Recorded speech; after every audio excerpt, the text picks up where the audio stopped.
Israel ने भारत को कई मिसाइलें भेजी हैं। इजराइल की ये मिसाइलें बेहद ही खतरनाक हैं। दुनिया के करीब 38 देश इजराइल की इन मिसाइलों का इस्तेमाल कर रहे हैं, लेकिन भारत को इन्हीं मिसाइलों का सबसे खतरनाक वेरिएंट भेजा गया है।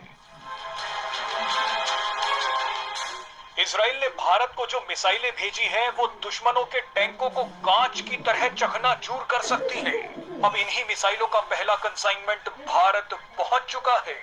इजराइल ने भारत को स्पाइक एंटी टैंक गाइडेड मिसाइलें भेजी हैं। भारत को स्पाइक NLOS वेरिएंट भेजा गया है। NLOS यानी non line of site missile.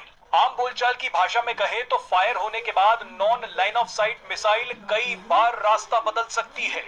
Missile और टारगेट के बीच चाहे कितनी भी बाधाएं आ जाएं, लेकिन ये मिसाइल सीधे टारगेट पर ही हमला करती है। जब भी आप किसी टारगेट पर निशाना लगाते हैं तो आंख की सिधाई में निशाना लगाया जाता है।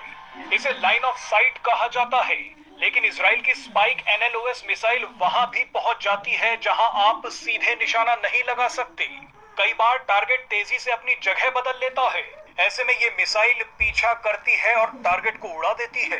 स्पाइक NLOS मिसाइल 30 किलोमीटर की दूरी तक अपने लक्ष्य पर हमला कर सकती है। अब इजराइल की इसी मिसाइल की पहली खेप भारतीय वायुसेना को दे दी गई है।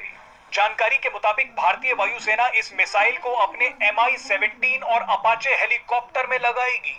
भारत के पास ये मिसाइलें आते ही अब चीन और पाकिस्तान जैसे दुश्मन देशों के टैंकों को आसानी से निशाना बनाया जा सकता है।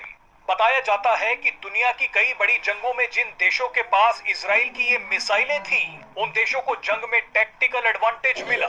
बहरहाल बताया जा रहा है कि भारत ने फिलहाल स्पाइक NLOS मिसाइलों की सीमित संख्या ही ऑर्डर की है। भविष्य में मेक इन इंडिया के तहत इन मिसाइलों को बड़ी संख्या में लेने पर विचार किया जाएगा। मेक इन इंडिया के तहत ये इजरायली मिसाइलें भारत में बनाई जा सकती हैं और इनकी टेक्नोलॉजी ट्रांसफर पर भी विचार हो सकता है। शुरुआत में भारत इजराइल की ये मिसाइलें नहीं खरीद रहा था, क्योंकि भारत खुद ही खतरनाक एंटी टैंक गाइडेड मिसाइलें बनाने में लगा हुआ है। लेकिन दुनिया भर में बढ़ते जा रहे युद्ध के खतरे और चीन पाकिस्तान जैसे पड़ोसियों की वजह से भारत ने कुछ मिसाइलें इजराइल से अभी खरीदने का फैसला कर लिया। इजराइल से ये मिसाइलें बैकअप के तौर पर ली गई हैं, लेकिन भारत अपनी एंटी टैंक गाइडेड मिसाइलों पर काम जारी रखेगा। भारत के लिए एंटी टैंक गाइडेड मिसाइलें बेहद जरूरी हैं। चीन ने भारत की सीमा पर सैकड़ों टैंक तैनात कर रखे हैं। अगर कभी भी जंग की नौबत आई तो सबसे पहले टैंक ही हमला करते हैं।